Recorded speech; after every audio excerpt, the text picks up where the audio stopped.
I woke up one day with the inspiration to paint an abstract horse on my largest canvas in years and face an art fear of painting in large scale. This adventure ended in an unexpected way, and I'll share what I learned.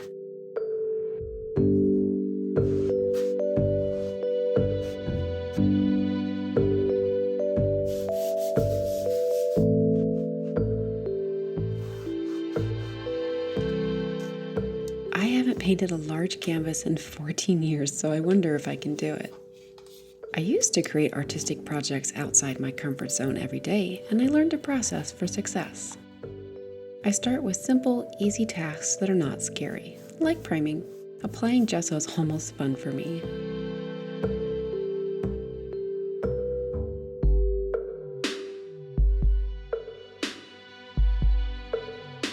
Now I just need some magic to get my drawing onto there.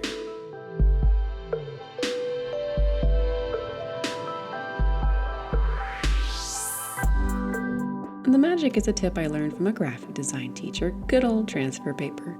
I print my digital drawing as a tiled poster made up of smaller letter-size sheets. It took a while.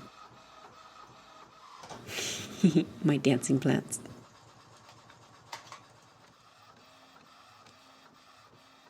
And then I'm ready.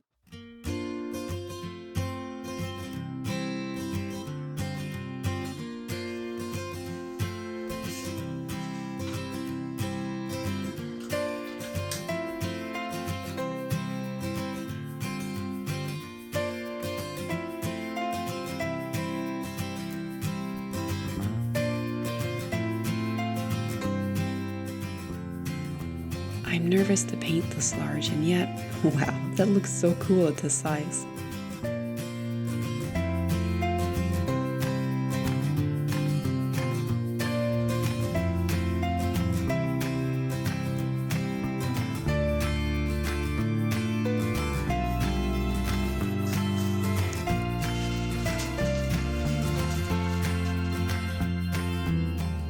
Pressing onto the transfer paper with a red pencil made a faint outline which I'll darken with marker.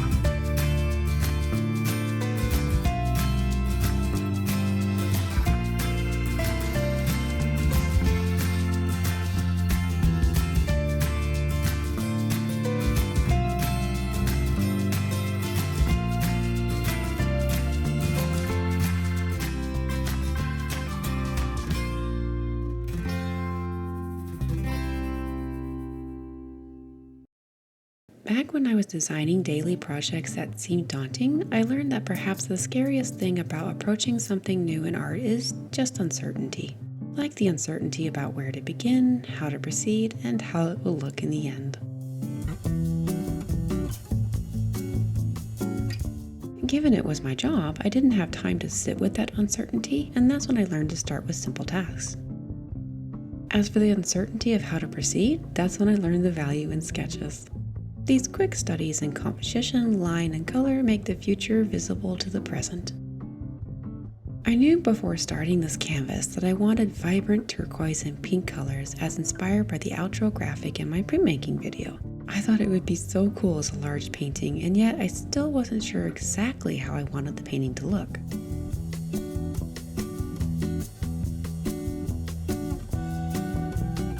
Painting over my digital drawing gave me two options, and I picked the option I felt best paired with the rug in the room where this painting will hang.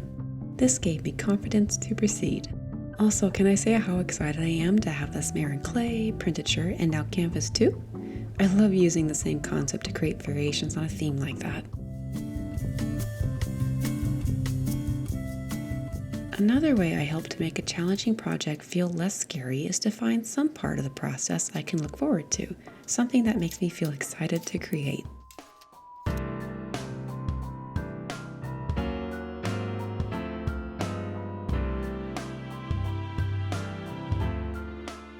I love how different media can look similar.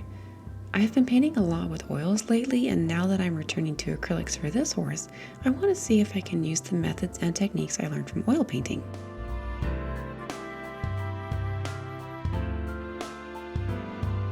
For example, I'm looking forward to starting with thin washes of paint and slowly adding thicker layers. What I find really cool is how much thin washes of acrylic paint can also look like watercolor, and I think I want to keep some of that quality in my final painting. I think I'm going to let the bottom part of the canvas look like watercolor, painted loosely, and the upper part look more like detailed oil painting.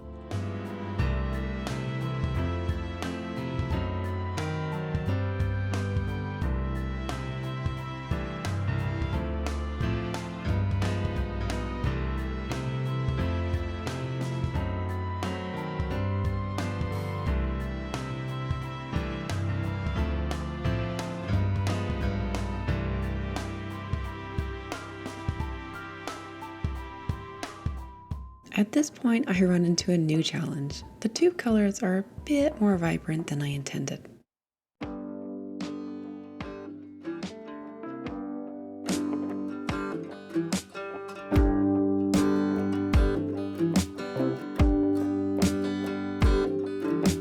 Granted, while a vibrant, almost graphic design or poster-style color palette is generally my intent, I also want some complexity to differentiate it from my graphic design projects.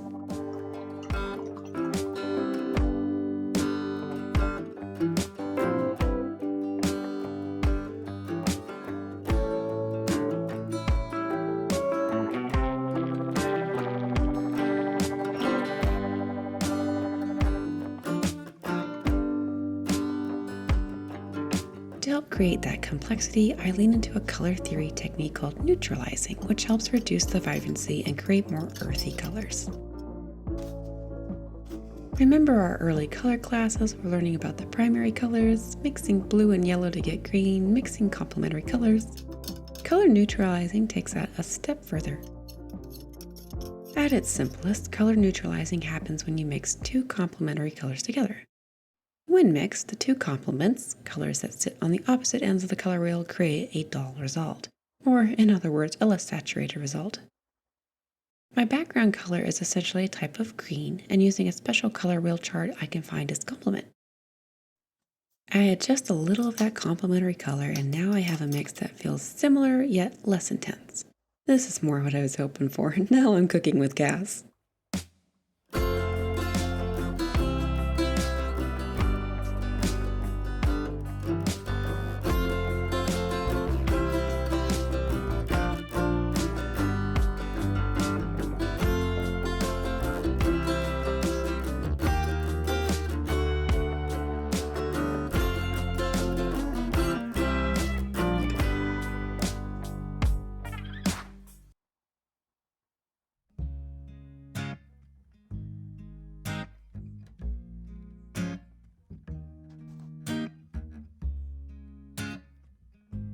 I'm so happy with the background color, and as I start to add a darker pink color to the horse, I run into another wall.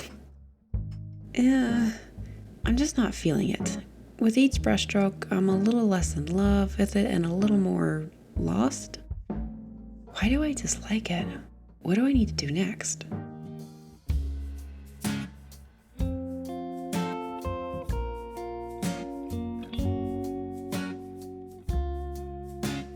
I look at my little sketch again, and I think maybe I need to lighten the horse and swing the pink a little closer to orange, and then hopefully both will match.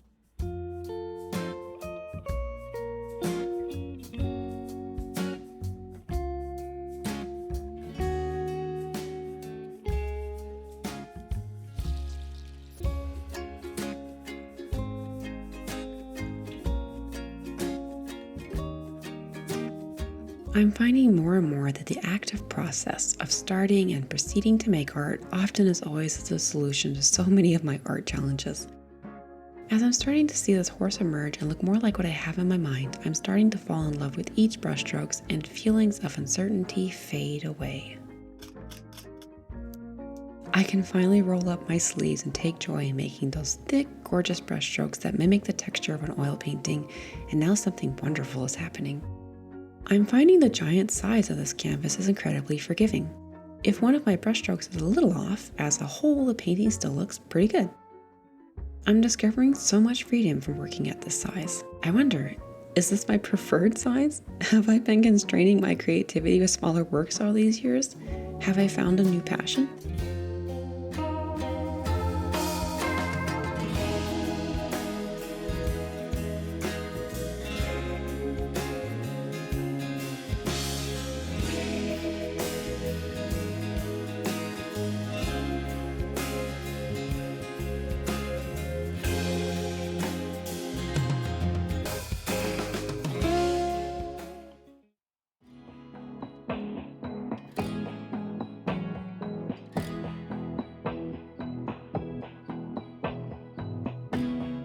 If you had asked me what my favorite painting size was, I probably would have said 6 by 6 inches or something similar like that. When I set out to overcome the daunting challenge of painting so much larger, I never expected I would find comfort and joy from something so different, or that it would be so forgiving. By pushing myself out of my comfort zone, I found a new approach I think I prefer and learned more about who I am as a painter. Plus, I have a finished painting I'm so happy to hang in my living room. I'm on an adventure to make all sorts of animal art for my home, like horses. As you can see, there's lots of room to make more paintings to hang next to this one, and maybe a floating shelf for my sculptures?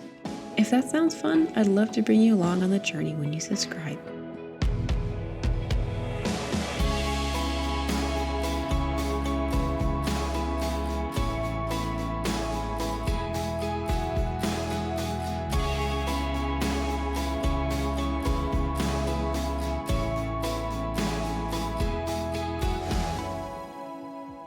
Thank you so much for watching, and I hope this brought a little inspiration or joy to your day.